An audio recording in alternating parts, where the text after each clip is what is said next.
R. Kelly was saying that Jay-Z funded his downfall plus the documentary. And we do have some breaking news that we want to bring to you. It was being reported by TMZ and now Fox News. We are learning that Jay-Z is accused of rape. That is new in the Diddy lawsuit. R. Kelly has suddenly reopened what many consider one of the music industry's darkest chapters. And this time, he's naming names. In recent court filings, Kelly claims he handed over materials described as FBI-related files that could implicate both Jay-Z and Diddy. Most believed his story was finished, buried under convictions and headlines, but that silence now appears to be breaking again. Robert. 30 years of my career! Y'all trying to on me! This week, his lawyers filed a surprise emergency motion seeking his release, citing a credible threat to his life. Almost immediately, whispers began spreading inside the prison system. According to accounts tied to the filing, the alleged leak originated inside a North Carolina cell block, raising questions after Kelly reportedly collapsed just days after those materials were said to reach federal authorities. The filings reference a reported overdose incident, a canceled surgery, and a sudden move to solitary confinement. Government attorneys dismissed the claims as unfounded, yet Diddy's legal team went noticeably quiet, while Jay-Z's name began resurfacing in conversations linked to sealed paperwork. The timing, the denials, and the speed of containment raised obvious questions. Something appeared to be moving behind the scenes, and the next leak could reach far beyond music. Around the same time, federal paperwork reportedly shifted, and hospital call logs connected to the incident were said to be unavailable. As far as, is he going to turn people in? Is he going to cooperate?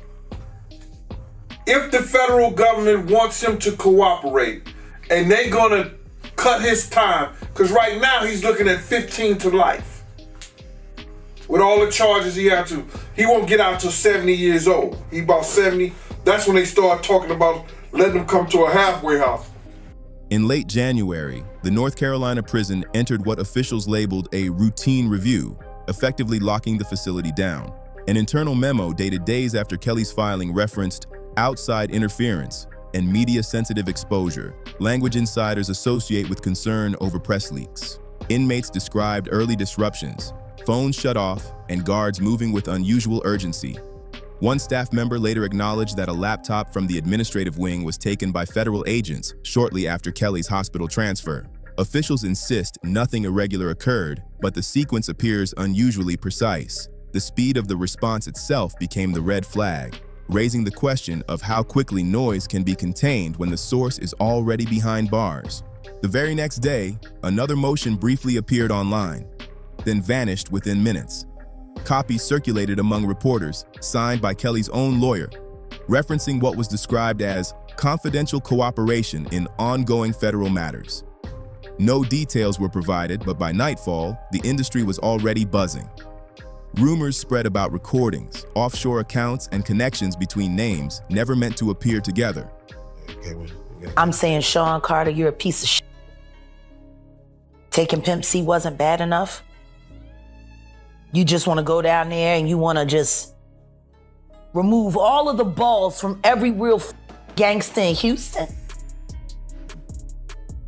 The FBI declined to confirm any agreement, but the wording confidential cooperation stood out as unusual for an inmate filing. To many observers, it suggested protection rather than speculation.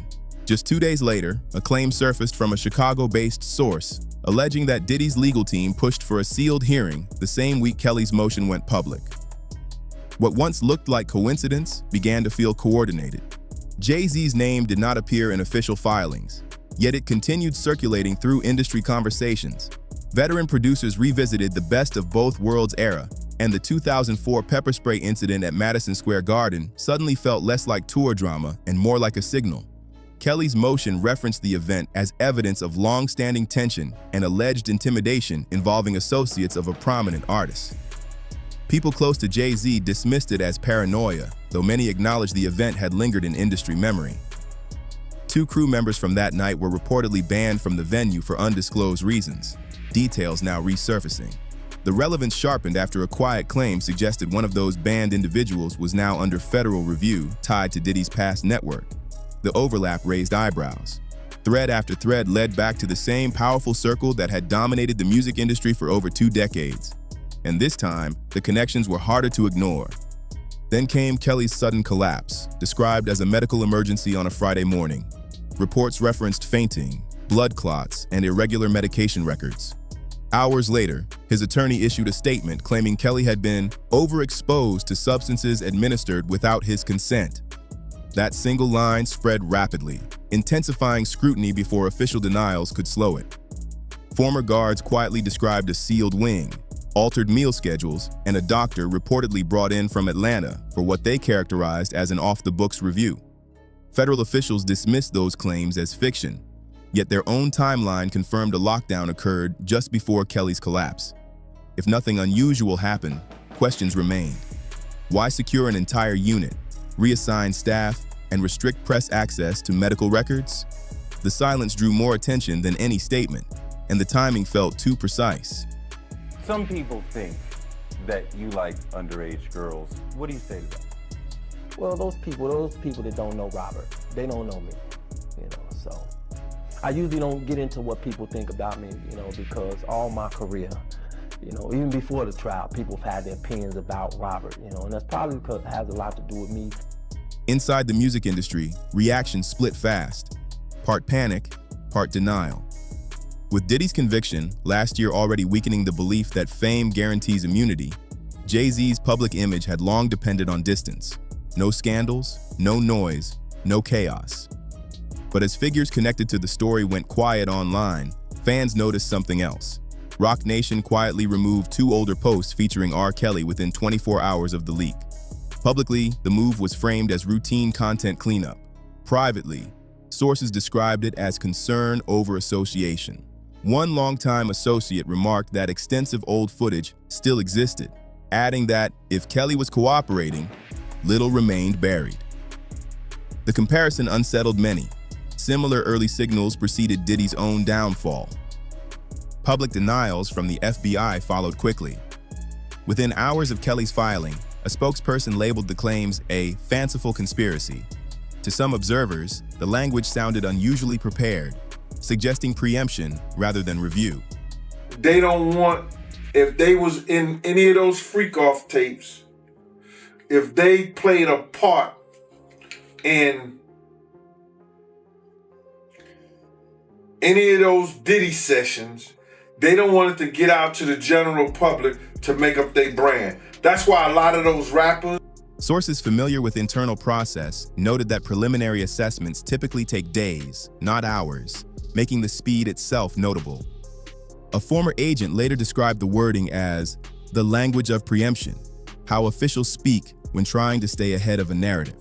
The situation grew more complicated when reports surfaced that the medical facility involved had logged Kelly under an alternate name, revealed through a clerical error on a transport form later obtained by reporters.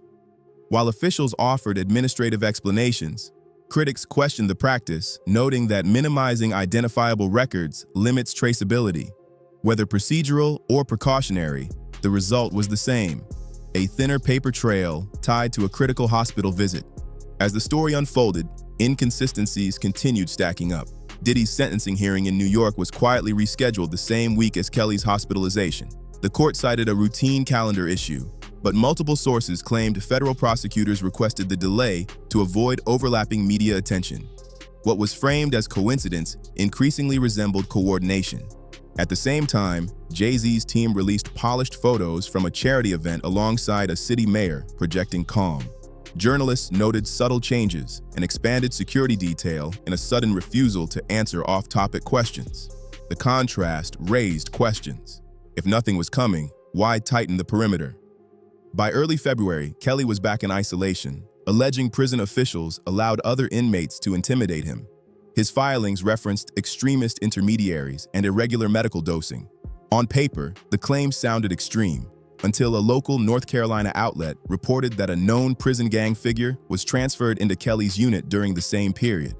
The report proved nothing on its own, but it accelerated speculation.